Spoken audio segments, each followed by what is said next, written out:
Obligation number 6, the historic obligation. As I said earlier, if you're doing a contemporary play or movie that is present, in the present, you don't have a historical obligation. But if you're doing a film or a play from the 60s, there is a historical obligation.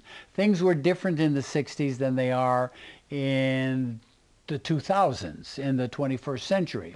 So you would have to accommodate the historical responsibilities, the customs, the morality, the emphasis of life, the political realities, anything that the dress, what people conform to, what their most important thrusts and goals were in their life at that time. Now, a historical obligation could be 12th century England. A historical obligation could be December 7th, 1941, and the Japanese attack on Pearl Harbor, and all of what followed in 1941, 42, 43, 44, the war years. An actor has got to do research and work for choices that will put him or her back in that period of time.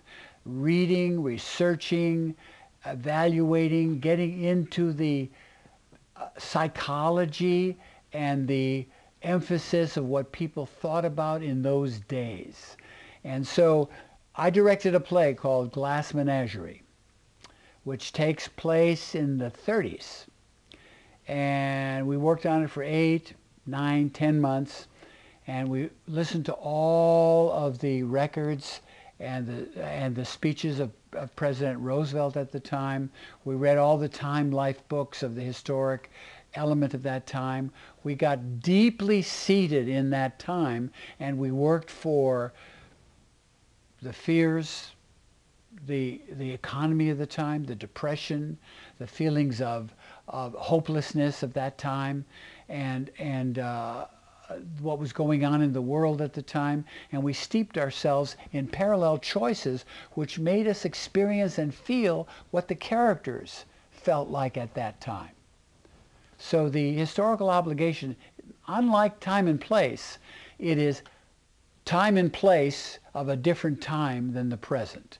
And if you're doing a contemporary piece of material, there is no historic obligation. But even 10 years ago, the 90s, the 80s, you have to address that with an eye to what was going on then as opposed to what's going on now. Number 7, the subtextual obligation. Now this one is a little bit difficult to fathom in the beginning, but it doesn't exist in every single piece of material. It's as much a director's obligation as it is the actor's obligation.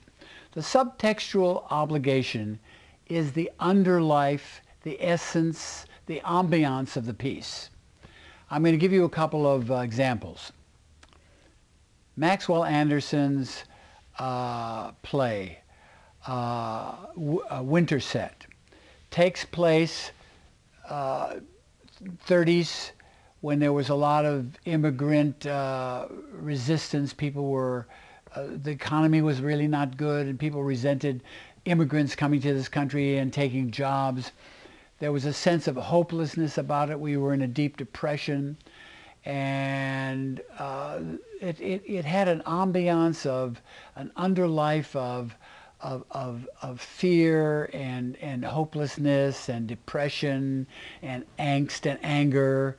And somehow the director has to accommodate that, and each actor dealing with a piece of material that has that kind of underlife or ambiance must pay attention to the choices that you select to address the obligations of the material. They have to be selected within mind of that particular subtextual obligation. Now, in Winterset, Maxwell Anderson's Winterset, the only light at the end of the tunnel was Mio and Miriamne. There were two young lovers. Now, Mio's father was executed for He was an immigrant, and he was executed for conspiracy to commit something. And he was railroaded, and they executed him. It was based on the Sacco Vanzetti reality of that period. And there was a lot of angst and fear and depression and anger and a sense of hopelessness.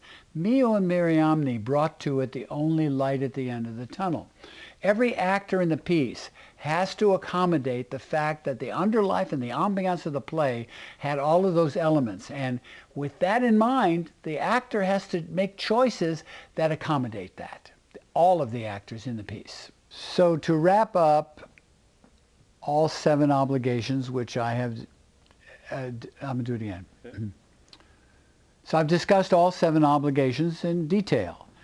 And as I said earlier, not every single obligation exists in every piece of material. It's the actor's responsibility in reading the material to find out what his or her responsibilities are. There's always a time and place obligation. There's always a emotional obligation. There's always a relationship obligation. And if you fit the character to a T, you don't have to work for that.